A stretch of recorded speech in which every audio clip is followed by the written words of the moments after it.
കേന്ദ്ര ഗവൺമെന്റിന്റെ തൊഴിലാളി വിരുദ്ധ നയങ്ങൾക്കെതിരെ auto taxi and light motor workers union CITU Nilambur post ഓഫീസിലേക്ക് മാർച്ചും ധർണയും സംഘടിപ്പിച്ചു.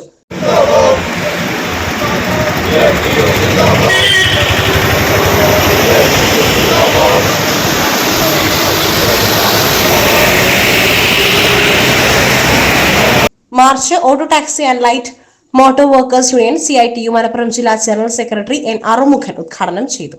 മോട്ടോർ മേഖലയിൽ പ്രവർത്തിച്ചുകൊണ്ടിരിക്കുന്ന വാഹന മേഖല മുഴുവൻ ഇന്ത്യ രാജ്യത്ത് 2019 മുതൽ ഇന്ത്യ രാജ്യത്ത് ഈ വാഹന മേഖല മുഴുവൻ കുത്തക കോർപ്പറേറ്റ് കമ്പനികൾക്ക് വേണ്ടി തീരെഴുതി കൊടുക്കുന്ന നിലപാടാണ് ഈ ഇന്ത്യ രാജ്യം ഭരിച്ചുകൊണ്ടിരിക്കുന്ന BJP ഗവൺമെന്റ് നടപ്പിലാക്കിക്കൊണ്ടിരിക്കുന്നത്.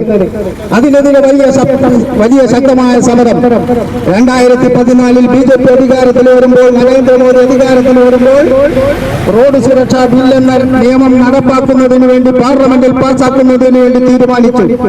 അതിനെതിരെ വലിയ രീതിയിലുള്ള പാർലമെന്റ് മാർച്ചുകളും നമ്മൾ വലിയ രീതിയിലുള്ള പണിമുടക്കുകളും അതുപോലെ തന്നെ ദിവസേന എന്ന പോലെ ഈ മോട്ടോർ മേഖലയിലെ തൊഴിലാളികളും കർഷകരും തൊഴിലാളികളും ഒന്നടങ്കം ചേർന്നുകൊണ്ടുള്ള പ്രക്ഷോഭത്തിന്റെ ഭാഗമായി 2019 വരെ ആ 5 വർഷക്കാലം ആ നിയമം രാജ്യത്ത് നടപ്പാക്കാൻ നരേന്ദ്രമോദിക്ക് സാധിച്ചില്ല.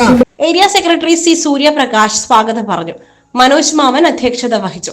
സിറ്റി സലീം എടക്കര നന്ദി രേഖപ്പെടുത്തി. മാർച്ചിന് സിബി എടക്കര, റിയാസ് കവാട്, മജീദ് നിലമ്പൂർ, സച്ചിദാനന്ദൻ, ജോസ് കരുളായി, സുരേഷ് ആത്തൂർ, സുരേഷ് ചക്കാലകുത്ത്, ഹനീഫ കരുളായി, ഷംസുദ്ദീൻ ചാലിയാർ, വിനോദ് പൂക്കോട്ടുപാടം, PT ഹാരിസ്, ശ്രീജിത്ത് എന്നിവർ നേതൃത്വം നൽകി.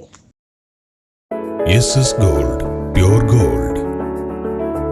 SS Group, Nilambur.